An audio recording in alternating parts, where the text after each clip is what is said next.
that you want to reduce people from borrowing. That's true. That's There true. is too much money, so you want to reduce.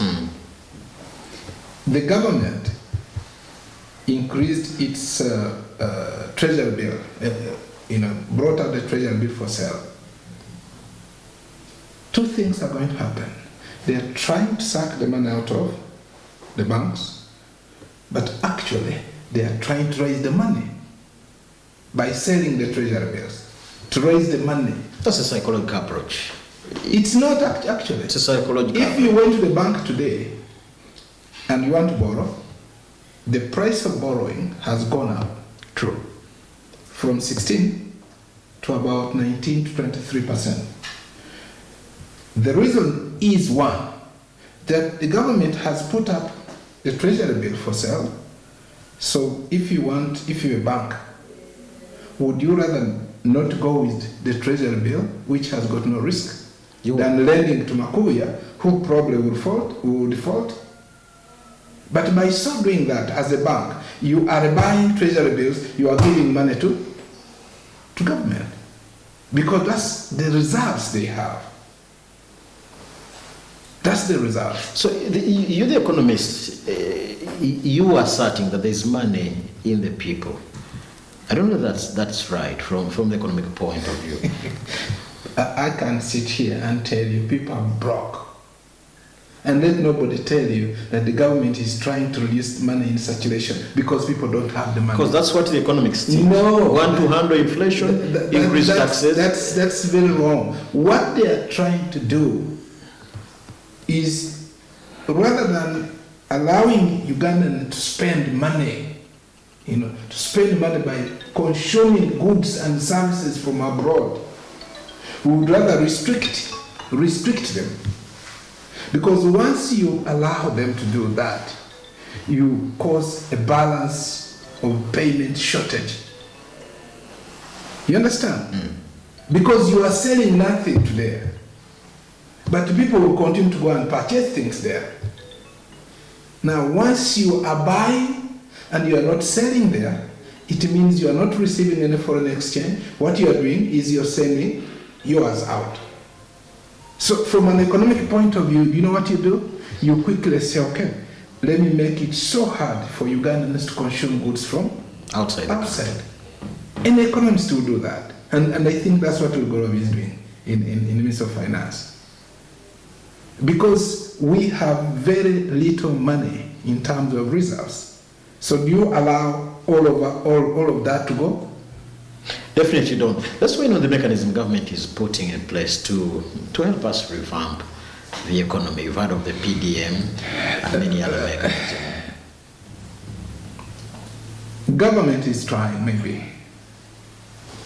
But it's not going to be through that, what they are doing, the PDM, which you guys are talking about, the MIOGA and all, because practically they have failed on that. Is that from a research point of view? They have failed. There is no evidence that a MIOGA, Entandikwa, Wonabagagawale, and all these things have produced any difference in the lives of people.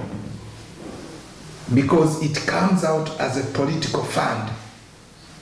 So you have people there waiting to eat it. Let's look at the economics of it. The politics, it has a political dimension, but there's economic diversion of it, Doctor. If this PDM money is properly used, it may be produced, it might be one of those things that can produce a difference. Because every village is receiving about 100 million shillings, every parish. If you have a district with, say, 200 parishes, you are going to receive close to 2 billion shillings in that district. The question I want to ask you, what will they produce? Who will consume what they produce? The society. So you are going to have people produce a lot of maize, just like it has always been. Which is not bad. And then you will get people buying maize at 200 shillings. Maybe that's another area of engagement. You see, economics of a farmer or a peasant is about production and selling to earn money. So if you produce and you don't have a consumer, which village do you come from? Luero. Okay, let me assume that there are 50 boys in Luero. Each one is engaged in rearing turkeys, 100 turkeys in that geographic location. Those are 500. Who will buy them? They'll come to town because that is where the potential buyers like you are. You see, a myoga, I mean, this other thing, the PDM, is spread across the country. So the challenge is going to be, people might start to produce, but they may never have a market. Maybe that's now when we come in to task government and say, for us, we have everything on board. The economics of PDM is aimed at getting people out of poverty, increasing money in their pockets. Which is a good idea. It's a good idea. It is. The frustration should not be because I have produced and I have nobody to buy. You get that? But the starting point is I have what to produce. The market is where now government, just a minute, is where now government said there is African Continental Free Trade Area. It's where we have COMESA. It's where we have these other members coming on the East African board. All those are avenues of those market base. Markets are quoted. You get, for example, you have all the matokes, but the matokes cannot all enter the COMESA because there is a country somewhere who is also producing the same market. So they are giving a certain quota, this number of tons. It's not a free space. So doctors, for example, you cannot carry your coffee and enter United Kingdom. You can't. Or the European Union. But you have produced coffee. But what good will it be if you produce and you have nobody to buy it? Of course, we end up in a tragedy in that circumstance. So as a researcher, doctor, what needs to be re-emphasized? I won't say there's nothing on ground. What needs to be re-emphasized? You see, government should look at structures, the kind of economic structure that can earn foreign exchange. So you start by producing products for export. Before you do that, you must establish the market, create relationship with other countries. And I think that's what Mr. Museveni was talking about when he came with the coffee lady, this woman, the Italian lady. He was struggling to see, we have coffee. Was he caught out of concept? Ugandans talk a lot, even before they understand the objective of something. They talk a lot. But also Mr. Museveni did not prepare people for that kind of intervention. Maybe that's for another day. So what needs to be re-emphasized, Dr. Patrick? Production for export. Ugandans can feed themselves, but you need to produce for export, and that should be a processed product. So industrialization. Once you go that way, you have produced, you have processed, you have created jobs. So that's the economy will come out of poverty.